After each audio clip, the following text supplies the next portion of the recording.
Happy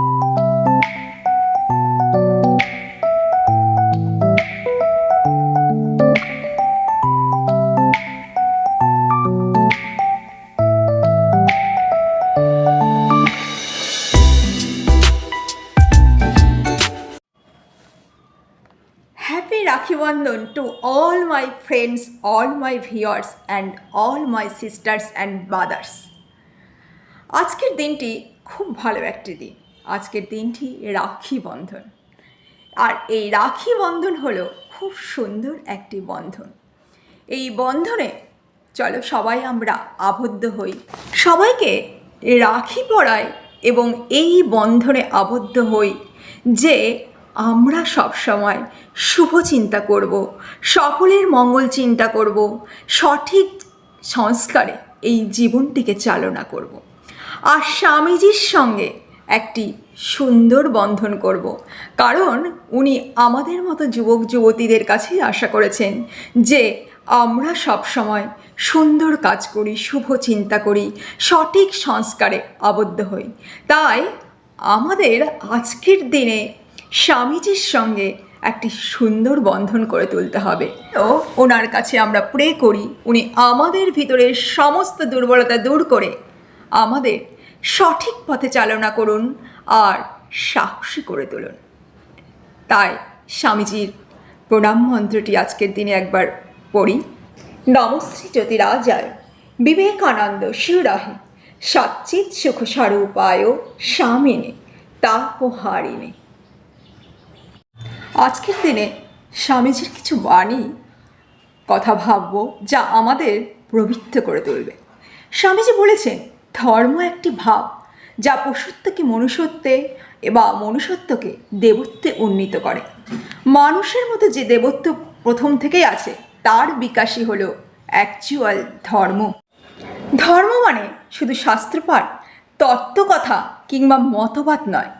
ধর্ম মানে আদর্শ স্বরূপ হওয়ার চেষ্টা এবং হয়ে ওঠা। চরিত্রই হলো অ্যাকচুয়াল প্রকৃত শক্তি। আর আধ্যাত্মিকতার অর্থ হলো সেই চরিত্র শক্তিকে অর্জন করা। সেই জন্য স্বামীজি বলেছেন পবিত্র এবং নিঃস্বার্থ হয়ে ওঠার চেষ্টা করতে হবে। আর তার মধ্যেই রয়েছে সেই পবিত্রতার মধ্যে, সেই নিঃস্বার্থতার মধ্যেই রয়েছে ধর্ম। টাকায় কিছু হয় না, নামেও হয় না, যশেও হয় না, বিদ্যায় কিছু হয় না, ভালোবাসাই সব হয়।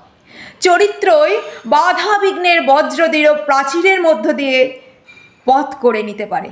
তাই আমাদের চরিত্রবান হয়ে উঠতে হবে।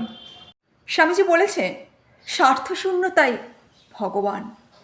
একজন সিংহাসনে বসে সোনার প্রাসাদে বাস করেও যদি সম্পূর্ণ নিঃস্বার্থ হন তবে তিনিই ঈশ্বরের মধ্যে রয়েছেন।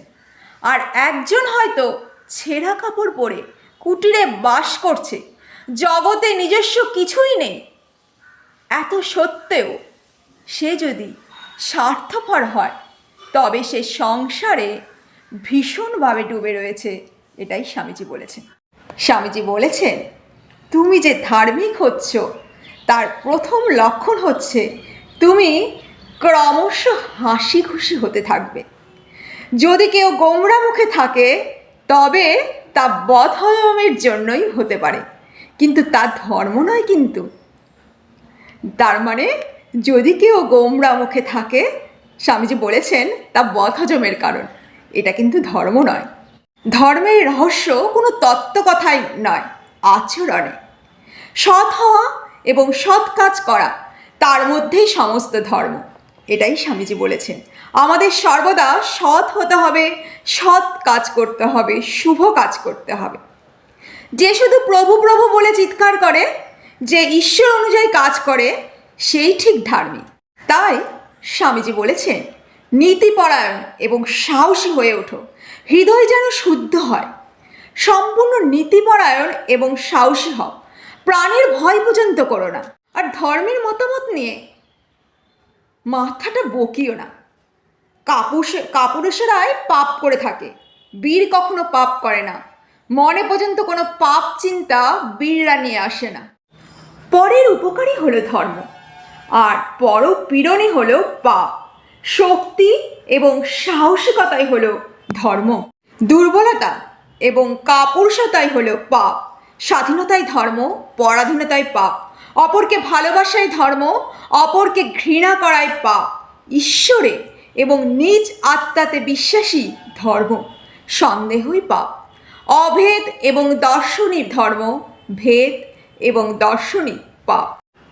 স্বামীজি বলেছেন, আলো আলো নিয়ে এসো, প্রত্যেকের কাছে জ্ঞানের আলো নিয়ে এসো। যতদিন না সকলে ভগবান লাভ করে ততদিন তোমাদের কোনো কাজ শেষ হবে না। দরিদ্রের কাছে আলো নিয়ে চলো, ধনীর কাছে নিয়ে এসো আরও অধিক আলো, কারণ দরিদ্রের চেয়ে ধনীর বেশি আলো প্রয়োজন। এইভাবে সবার কাছে জ্ঞানের আলো পৌঁছে দাও, বাকি যা তা প্রভুই করবেন, কারণ তিনিই তো বলেছেন, কাজেই তোমার অধিকার, ফলে নয়। আমাদের এইভাবে শুদ্ধ পবিত্র কাজ করে যেতে হবে সব সময়, তাহলেই আমরা দেবত্ব অর্জন করব। আজ এখানেই।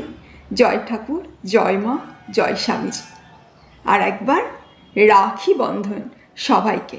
সবাই চলো স্বামীজির সঙ্গে একটি সুন্দর পবিত্র বন্ধন করে উঠি।